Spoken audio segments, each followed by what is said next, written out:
योगदान दिया। सावित्रीबाई फुले का जन्म 3 जनवरी 1831 को हुआ।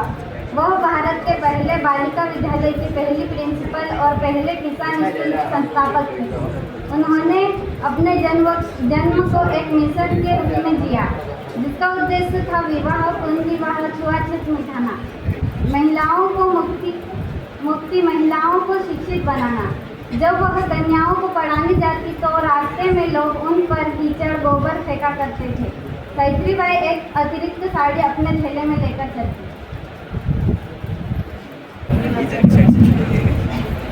हर रोज जब मैं इस रास्ते से निकलती हूँ तो कोई पत्थर, कोई गोबर, कोई कचरा फेंककर मुझे रोकने की कोशिश की गई।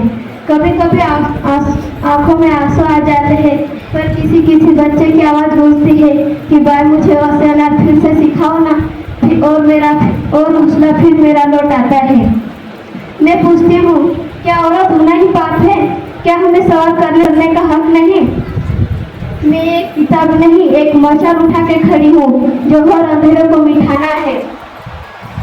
अगर लड़की मेरे जैसे अगर सोचने लगे तो देश बदलेगा, समाज बदलेगा, देश बदलेगा, समाज बदलेगा।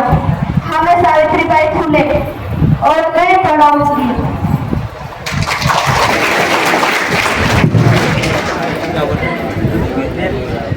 आगे में जाने लगे। अम्बेडकर ने ज्योतिबा फुले को अपने 3 गुरुओं में से एक माना, बाकी 2 गौतम बुद्ध और कबीर थे। ज्योतिबा फुले को डॉक्टर भीमराव अम्बेडकर ने विचार बदलने वाला महात्मा कहा है, क्योंकि उनकी विचारधारा सामाजिक सुधार के प्रयास और शोषित वर्ग के उत्थान के लिए किए गए कार्यों ने डॉक्टर अम्बेडकर को प्रभावित किया।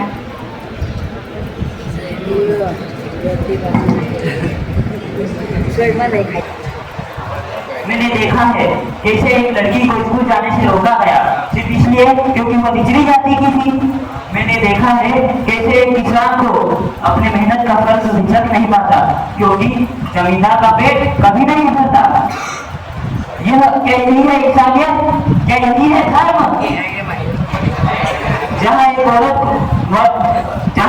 पढ़ नहीं सकती, जहाँ एक इंसान के साथ भेदभाव किया जाता है।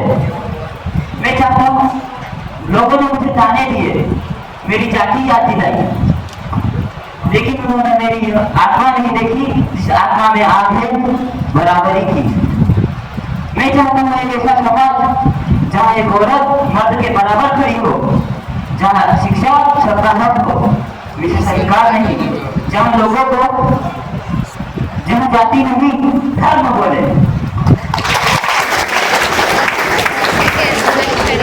डॉक्टर अम्बेडकर बेहद गरीब परिवार से थे। दीपक की हल्की सी रोशनी में पढ़ते थे। वह जीवन में अपमानजनक स्थिति का सामना करते हुए डॉक्टर भीमराव अम्बेडकर धैर्य और वीरता से कई शैक्षणिक उपलब्धियां हासिल की।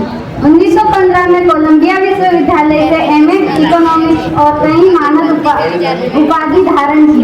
वह 64 विषयों और 9 भाषाओं के जानकार थे। इसके अलावा सारे धर्मों के बारे में पढ़ाई की थी।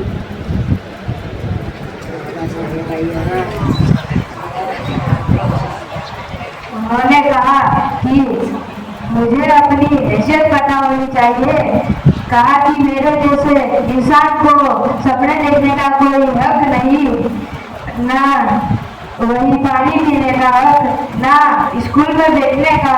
और फिर भी आज मैं यहाँ खड़ा हूँ शिक्षित अड़ी उस कानून को लिखते हुए जो इस देश को एक सूत्र में बांधेगा।